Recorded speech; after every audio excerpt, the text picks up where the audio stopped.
પંચમહાલ જિલ્લાના નાગરિક મિત્રો, જનગણના 2027 દેશના ભાવિ વિકાસ અને આયોજન માટે ભારત સરકાર દ્વારા હાથ ધરાતી સૌથી મહત્વપૂર્ણ રાષ્ટ્રીય પ્રક્રિયાઓમાંની એક છે.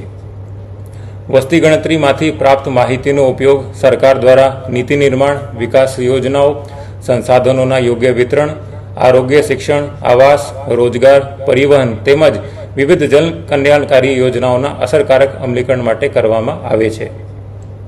સાચા જનગણનાના આંકડા વિકાસનો લાભ યોગ્ય લોકો અને વિસ્તારો સુધી પહોંચે તે સુનિશ્ચિત કરે છે.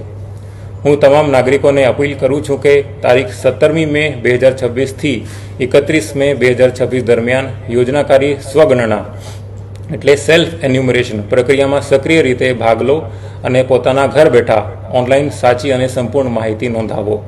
આપ દ્વારા આપવામાં આવેલી માહિતી કાયદા મુજબ સંપૂર્ણપણે ગુપ્ત રાખવામાં આવે છે અને તેનો ઉપયોગ માત્ર આંકડાકીય અને વિકાસલક્ષી હેતુઓ માટે જ કરવામાં આવે છે. જનગણનામાં આપની ભાગીદારી રાષ્ટ્ર નિર્માણમાં આપનું મહત્વપૂર્ણ યોગદાન છે. આવો આપણે સૌ મળીને જનગણના 2027ને સફળ, સચોટ અને સર્વસમાવેશી બનાવીએ. આપણી વસ્તી ગણતરી, આપનો વિશ્વાસ.